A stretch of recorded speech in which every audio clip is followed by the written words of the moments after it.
My wife lied about paying off our mortgage while I sacrificed every overtime hour, so I secretly took control and disappeared from her life. I'm a 32-year-old guy, and for the past 10 years, I poured every ounce of myself into building a stable life with my wife. Emily, I still remember the day we signed the papers for our first home like it was yesterday. The smell of fresh paint mixed with the crisp autumn air, the sound of the realtor's heels clicking against the tile floor, and the dizzying excitement of thinking, finally, we'd made it. That house wasn't just bricks and mortar. It was the embodiment of every late-night shift I'd worked, every skipped weekend, every overtime hour that bled into my personal life. I thought about the life we'd build inside those walls, Sunday mornings with coffee in hand, the sound of laughter echoing through the living room, and nights planning vacations, holidays, and maybe someday. Kids.Emily had this way of making everything feel effortless. She would curl up on the couch, flipping through magazines, and look at me with that warm, half-smile. "You've done so much, babe." "Don't worry, I've got the bills covered," she'd say, brushing off my insistence that I wanted to double-check the statements. On the surface, it was charming, her voice soft, reassuring, but there was a subtle edge I didn't quite register at the time. Sometimes she'd joke about money being stressful, claiming she handled everything, while I meticulously tracked every payment, every loan, every little charge. I didn't mind. I thought that's what marriage was: trust and teamwork. Friends would drop by commenting on how perfect our life looked. "You two really are a power couple," they'd say, and I'd smile, hiding the exhaustion behind a polite nod. Family gatherings were no different. Every compliment Emily received about our home or my hard work made me swell with pride, even as a tiny nagging doubt lingered at the edge of my mind. I brushed it off after all. Everything seemed perfect. We had the house, the routine, the dreams, or at least I thought we did. And yet, sometimes, late at night, when the house was quiet and I was staring at spreadsheets and bank statements alone, I felt a strange unease, like a shadow flickering at the corner of my vision. Something wasn't aligning, though I couldn't quite put my finger on it. It was small, almost imperceptible, but enough to make me wonder if the life I thought we'd built together was as solid as I believed. I started noticing the first subtle cracks in our life together about 2 years after we moved in. It wasn't anything dramatic at first, just little inconsistencies that made me pause. I'd glance at the mortgage statements or credit card balances and notice numbers that didn't quite match up with what Emily had told me. One night, I asked casually, "Hey, didn't we already pay the water bill this month?" She looked up from her phone, smiled, and said, "Yeah, don't worry about it, babe. I handled everything." Her tone was warm, soothing, like I was overthinking something minor, but the way her eyes flickered ever so slightly, just for a moment, made my stomach twist. I brushed it off for a while. After all, Emily had always been responsible in front of friends and family. Every gathering, every small get-together, she made me feel proud of her being charming, even giving little compliments about how hard I worked. And I did work hard every overtime hour, every skipped dinner with friends. Every late-night project was for our shared dreams, for the house, for what I thought was a partnership built on trust. But slowly, the unease grew. I realized I couldn't verify everything she claimed she had done, and my meticulous nature started nagging at me. One evening, while she was in the kitchen cooking, I said, "Emily, can we sit down and go through the bills together, just to make sure everything's on track?" She laughed softly, the sound echoing off the tile, and leaned against the counter. "You worry too much. I've got this handled." "Really? Stop sweating it." I could hear the sizzling of the pan, smelled garlic and onion sautéing, but the warmth of dinner couldn't cover the chill crawling up my spine. Evenings like that became more frequent. I'd watch her managing the finances, seemingly confident. But every now and then, a number would seem off, a payment missing, or a due date delayed. I tried to tell myself I was imagining things, that it was normal for couples to have minor but deep down, the seed of doubt had been planted. Every friendly conversation with her now carried a shadow of suspicion. And the worst part, I couldn't even bring it up without feeling guilty, as if questioning her competence made me petty or controlling. It wasn't enough to confront her yet, but the quiet tension between us was growing. I couldn't shake the feeling that beneath her calm, charming exterior, something wasn't right, and that unease, subtle but persistent, started gnawing at the very foundation of what I thought was our perfect. I'll never forget the day I found out. It wasn't a dramatic confrontation or some explosive fight hit. It was a quiet, sickening realization that hit me like a punch to the gut. I was going through our mortgage account online, double-checking numbers for the 100th time. When I noticed it, several months of payments were either late or missing entirely. My fingers froze over the keyboard, the hum of my computer suddenly deafening in the otherwise silent house. My heart started pounding. I thought, no, this can't be right. I must be misreading something. I called Emily into the room, trying to keep my voice steady. Emily, can you explain why these payments aren't showing as complete? Did something happen with the bank?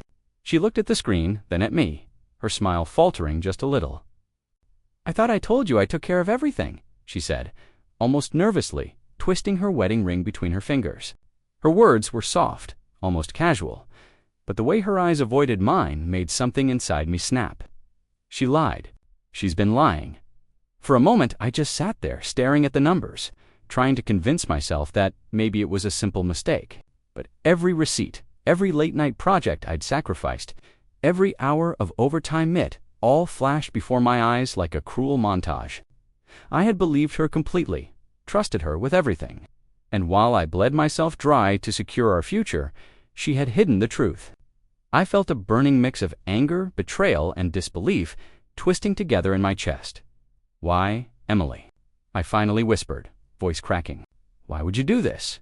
After everything I've done, she opened her mouth, hesitated, and then said nothing. The kitchen felt smaller, the walls closing in, the smell of last night's dinner lingering in the air. I could hear the faint hum of the refrigerator, the ticking of the wall clock, but everything else the life we built. The dreams we shared suddenly seemed distant, fragile, and utterly shattered. I wanted to scream, to shake her, to demand answers, but all I could do was feel the emptiness creeping through me.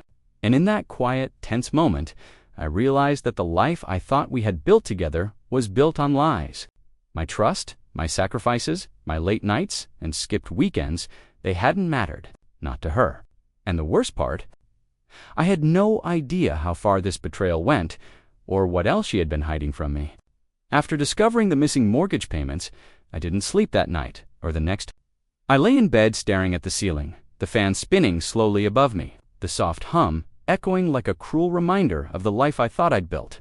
My mind raced, going over every late-night shift, every skipped dinner with friends, every weekend I sacrificed for our house. All of it felt meaningless now, as though every ounce of my effort had been quietly discarded while Emily smiled, joked, and reassured me she was handling everything.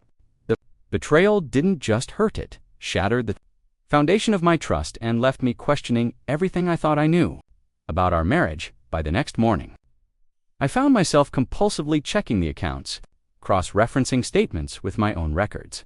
Each new discrepancy felt like a punch to the gut. I must be imagining this, I muttered under my breath, pacing the living room. The sun filtered through the blinds, casting long stripes across the hardwood floor, and even the familiar scent of brewed coffee in the kitchen felt bitter, tainted. I wanted to believe there was some innocent explanation, but deep down I knew the truth. Emily had been deceiving me for months, possibly longer. I tried to confront her casually over breakfast. Emily, we need to talk about the bills, I said, keeping my voice calm, though it shook slightly. She looked up from her toast, eyes narrowing just enough to betray a flicker of defensiveness. I've told you, I've got this under control, she replied smoothly, but I could hear the tension in her tone. The way her hands trembled just slightly around the mug felt almost like a small confession. I swallowed hard, wondering if I was overreacting or if this was the beginning of something much darker. Friends and family, of course, noticed nothing. They continued to compliment her charm, her responsibility, and our seemingly perfect life. Meanwhile, I felt isolated in my growing paranoia, trapped between my anger and the constant self-doubt. Had I failed to notice sooner? Was I too trusting? Could I have prevented this if I had been more vigilant? Every memory of shared laughter now twisted into a painful question. Had she ever really cared, or was it all a performance? By the end of that week, the unease had grown into a gnawing obsession. I realized this wasn't just about money. It was about betrayal, about trust shattered beyond repair. And with every passing day, I felt myself teetering closer to a decision. I wasn't sure I was ready to make a choice that could change everything. I reached a point where staring at the numbers and questioning Emily felt like it was slowly driving me insane. I'd pace the kitchen late at night, the smell of cold takeout hanging in the air, staring at spreadsheets and bank statements like they were a lifeline. Every conversation with her felt like a minefield. Her casual reassurances now rang hollow. And then it hit me the thought that changed everything. I didn't have to sit here and be the victim. I could take control, quietly, without letting her know. It started as small things, redirecting payments, confirming accounts that only I had access to, documenting everything meticulously in secret folders on my computer. I realized I had the means to protect the house, to ensure the mortgage was actually being paid without Emily ever realizing I'd uncovered her lies. The thrill was terrifying. This was the midpoint twist. I wasn't just discovering her betrayal. Anymore, I was planning my own quiet, calculated form of empowerment. I could reclaim control over the life I'd built piece by piece. While she thought everything was running smoothly, I remember the exact moment I decided to commit fully. I was in our office, the late-night glow of the laptop reflecting off the walls, and I whispered to myself, "She won't know it was me until it's too late." The adrenaline coursed through me, but it was laced with fear. What if she noticed? What if she confronted me? But underneath it all, I felt a strange sense of liberation. The first time in weeks, I didn't feel trapped by anger or despair. I started creating a system, automatic payments from accounts she didn't control. Backup transfers, everything hidden behind layers of security only I could navigate. I even set reminders to double-check that no late fees appeared, that nothing could expose me. Each successful step felt like a small victory. And for the first time since discovering the betrayal, I smiled not at her, not with her, but for myself. And yet, as I sat there watching the moonlight spill across our living room, I knew the tension was only going to escalate. Emily's next move, her next lie, her next attempt to maintain control, was still out there.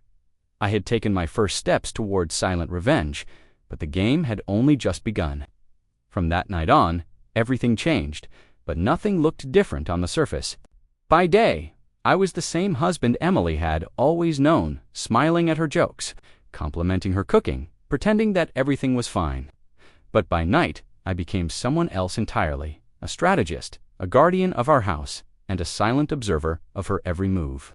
I would sit at my laptop for hours, double-checking accounts, setting up automatic payments from hidden sources, making sure the mortgage was truly covered. Every keystroke, every careful calculation, felt like a small act of rebellion, a reclaiming of power she never knew she had lost. It was exhausting, though. Living a double life meant constant vigilance. I would hear her laughter in the living room while I scribbled notes in the office, the faint scent of vanilla candles mixing with the hum of the heater, and I felt a mix of triumph and guilt. I was protecting our home, yes, but at what cost to myself? The paranoia was relentless. Every unexpected call from the bank, every question she casually asked about bills, sent my heart racing. My mind constantly ran through worst-case scenarios. What if she finds out? What if she's been hiding more than just payments? Friends noticed subtle changes too. I smiled, joked, and nodded at their comments about how perfect our life seemed. But inside, I was wound tight, my thoughts occupied with finances, loopholes, and contingency plans. Even our weekend brunches felt surreal. I could smell the crisp bacon, feel the warmth of my coffee cup, yet my mind was calculating balances, suspicious of every slip of her tongue. Emily's casual reassurances now grated against my nerves, a constant reminder that she had betrayed me, and I was the only one aware. Despite the stress, there was a strange satisfaction in this secret control. Every successful hidden payment, every discrepancy I corrected without her knowing, made me feel like I was winning a silent war. But with each victory, the stakes felt higher. I knew that living this double life couldn't last forever. Eventually, she might notice, or I might slip. And as I lay awake some nights, the moonlight casting long shadows across our bedroom, I realized that the tension wasn't just between us anymore, was between who I was and who I was becoming. And I had no idea if I was ready for the consequences of what I was about to do. It all came crashing down one night, in a way I hadn't anticipated. I had been meticulously managing the accounts, double-checking every payment, ensuring that every late fee was avoided, when I noticed something alarming. A series of withdrawals I didn't authorize. My stomach dropped, the air in the office suddenly feeling heavy, stale, as if the walls themselves were closing in. My hands trembled over the keyboard, the fluorescent light above flickering slightly, echoing the chaos spinning in my head. I realized with a sinking horror that Emily might have discovered my secret, or worse, had been hiding something even bigger all along. I confronted her quietly in the kitchen. "Emily, these withdrawals, did you do this? Are you messing with the accounts?" My voice was low, but each word felt like it would shatter something between us. She looked up, startled, her eyes wide but defensive. I don't know what you're talking about," she said, her voice a little too sharp, her grip tightening on the mug in her hands. The clinking of porcelain against the counter sounded deafening in the silence that followed. For a moment, I felt utterly powerless. The betrayal I had discovered months ago now had layers I couldn't even see, and I realized that my careful plans might not be enough. I remember sinking into the couch afterward, the cushion stiff beneath me, the faint smell of cinnamon lingering from her tea, feeling like I was drowning in despair. The weight of 10 years of sacrifice, trust, and overtime hours crashed down, crushing every shred of confidence I had left. Every smile she'd given me, every word of reassurance, now felt like mockery. I questioned everything: my judgment, my decisions, even my ability to protect what was mine. The house, which had once symbolized our shared dreams, now felt like a trap I had built for myself. In that moment, I truly hit rock bottom. I felt isolated, angry, and utterly defeated. And yet, somewhere deep down, a flicker of determination remained. I knew I couldn't let this betrayal define me, couldn't let it destroy everything I had worked for. I had to find a way to take back control, to reclaim my life, even if it meant stepping into darkness I had never dared to imagine. But as I stared out the window into the silent night, the thought that haunted me most was clear. I had no idea how far I would have to go to finally win. After hitting that rock bottom, I realized that anger alone wasn't going to solve anything. If I wanted justice, or even a semblance of a TI, had to be methodical. I spent the next weeks quietly executing the plan I had been refining in secret. Every payment was redirected through accounts she couldn't access. Every financial loophole she thought she controlled was carefully neutralized, and every late fee was covered before she could notice. The sense of quiet empowerment was intoxicating, like holding the strings of a puppet she didn't even know existed. For the first time since discovering her lies, I felt some control returning to my life. I still played the part of the oblivious husband during the day. I complimented her on dinner, asked about her day, and laughed at her casual jokes, all while secretly monitoring the finances she thought she was manipulating. The tension was like a live wire in the house. I could feel it humming through the walls, in the creak of the floorboards and the faint scent of her perfume drifting from the bedroom. Every time she mentioned bills or money management, my pulse spiked, but I kept my composure. I learned to savor these small victories, knowing that she was completely unaware that I had regained the power she thought she held. There was an odd, surreal satisfaction in the secrecy. I remembered late nights alone at the office, the soft glow of the computer screen reflecting in my glasses, the hum of the fan spinning above me, and the quiet joy of knowing I was quietly outsmarting her. It wasn't about revenge in the traditional sense. There was no yelling, no confrontation. It was about reclaiming my life, taking back what she had tried to control, and proving to myself that I could still protect what was mine. Yet even as I celebrated these silent victories, a sense of foreboding lingered. Emily was perceptive, cunning, and I knew she would eventually notice something was different. The thrill of controlling the situation was tempered by fear. Slip could undo everything I had carefully orchestrated, and as I lay awake, some nights, staring at the ceiling while the house slept around me, I realized the most dangerous part of this plan wasn't hurt, was how far I had already let myself go to protect myself, and what I might have to do next to stay in control. It started with the little things. Emily would casually mention bills or transfers, her tone light but probing, and I could see the flicker of suspicion in her eyes. I noticed a few charges went through earlier than I expected. "Did you handle that?" she asked one evening, leaning against the kitchen counter, the warm scent of roasted chicken filling the room. Her words were calm, almost casual, but underneath there was tension like. She was tension-like, trying to gauge if I had noticed her own manipulation. My heart raced, but I stayed composed. I smiled, nodded, and replied, "Yeah, I got it taken care of. Don't worry about it." The dynamic between us had shifted, though she didn't realize it. Where once I had been the trusting, oblivious husband, now I was the quiet strategist. Watching her, anticipating her moves, always one step ahead. The kitchen lights reflected off her hair as she busied herself with dinner, unaware that every subtle attempt at control she made was being countered behind the scenes. I felt a quiet, almost delicious sense of power, the kind that doesn't need to be spoken out loud. Friends and family continued to admire our perfect life, oblivious to the undercurrent of manipulation and silent tension that had settled in our home. She would catch me glancing at the bank statements or my hidden notes, and I'd freeze, pretending to be absorbed in something else. The air between us was thick with unspoken knowledge. She suspected something, but she didn't know what. And the more she probed, the more I realized that I held the upper hand. It was subtle, psychological revenge, letting her feel the weight of doubt and suspicion without ever directly confronting her, without revealing that I had regained control of the very thing she thought she had outsmarted me on. And yet, even as the power shifted, a quiet tension remained. I knew it wouldn't take much for her to suspect the truth, and every misstep could unravel months of careful planning.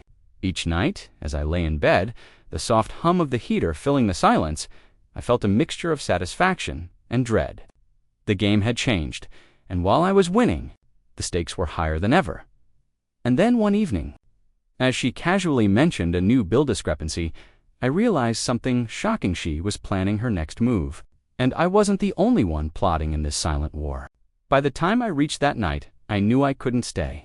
The tension in the house had become unbearable, a constant hum of suspicion and half-truths, and I realized that even with all my careful planning, the game could never truly end while I was still there. I had regained control of the finances, outsmarted her in every subtle maneuver. But the emotional weight of living alongside the person who had betrayed me was suffocating. I needed to step away, not just for a day or a week, but completely. The idea of disappearing crossed my mind quietly at first, almost like a whispered fantasy, but soon it became a necessity, a way to reclaim my peace and finally sever the toxic tether that had bound me to her lies. I started preparing meticulously. Every step had to be calculated so that she wouldn't suspect until it was too late. I rented a small apartment in another part of the city, set up new bank accounts, and arranged for my personal belongings to be moved gradually without raising any alarm. At home, I continued the facades, smiling, joking, going through the motions of normal life while secretly orchestrating my exit. The smell of her perfume lingered in the hallway. The familiar creak of the floorboards beneath my feet felt almost mocking, but I steeled myself. Each day I waited was a day closer to liberation. The hardest part wasn't the logistics. It was the quiet, emotional separation. Every laugh she threw my way, every casual question about bills, every attempt to draw me into her world of illusions was a reminder of the betrayal I had endured. I had to maintain composure, keep her from realizing that I knew everything and had quietly taken control. The house, once a symbol of our shared dreams, now felt like a cage, and I was planning my escape without warning, without confrontation, leaving only traces of the man she thought she knew. As I lay in bed those final nights, staring at the ceiling while the moonlight spilled across our bedroom, I felt a strange mix of fear and exhilaration. Freedom was within reach, but taking it meant disappearing from the only life I had built alongside her. I wondered, would she ever understand what I had done or feel the weight of the life she had almost destroyed? And as I drifted to sleep, I knew one thing for certain: tomorrow, nothing would ever be the same. The first morning in my new apartment felt surreal. The faint hum of the air conditioner, the soft morning light spilling across bare walls, the smell of fresh coffee brewing it, all felt impossibly peaceful compared to the tension I'd left behind. I realized, for the first time in months, that I could breathe without feeling like I was walking through a minefield. No whispered lies, no hidden agendas, no constant calculations, just silence.com, and the quiet satisfaction that I had taken back control over my own life. Adjusting wasn't easy, though. Even in this freedom, I felt a lingering shadow of what I'd endured.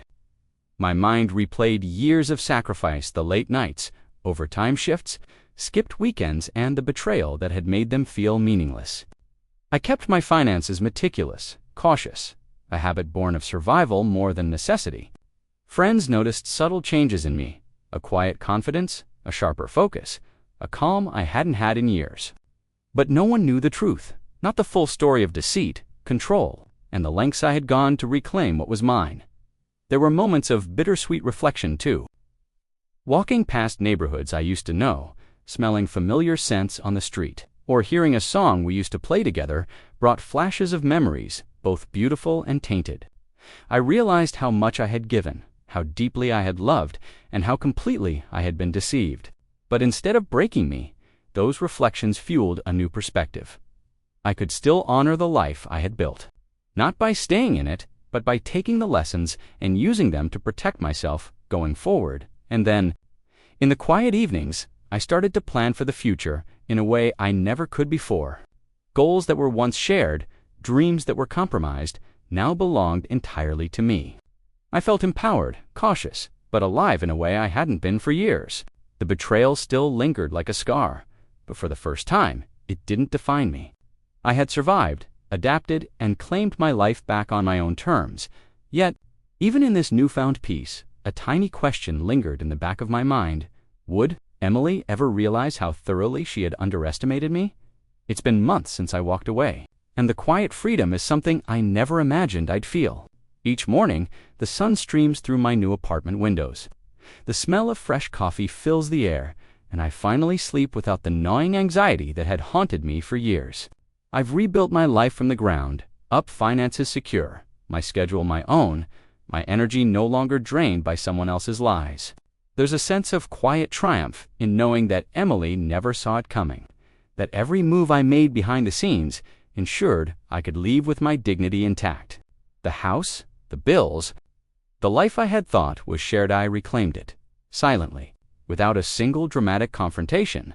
I reflect on everything that led me here. The trust I gave freely, the countless overtime hours, the subtle manipulation I didn't notice at first. And the moment I realized I had to take control, the betrayal stung, yes, but it also forced me to grow sharper, stronger, and more deliberate in every decision. I've learned the power of quiet action, the way patience, observation, and strategic thinking can outmatch lies and deception. The satisfaction isn't just financial, it's emotional. I no longer live under someone else's shadow. I'm not just surviving, I'm thriving. Sometimes I think about Hertha Emily, who thought she could manipulate me, who smiled while I sacrificed for her lies. I imagine her still fumbling through bills she doesn't fully understand, wondering why the house payments are all accounted for, puzzled that I'm no longer present. There's a twisted irony in it. She never knew how thoroughly she had been outmaneuvered. I don't revel in her suffering, but I feel a quiet justice. And as I sit in my quiet apartment, the evening light casting long shadows across the floor, I realize something essential.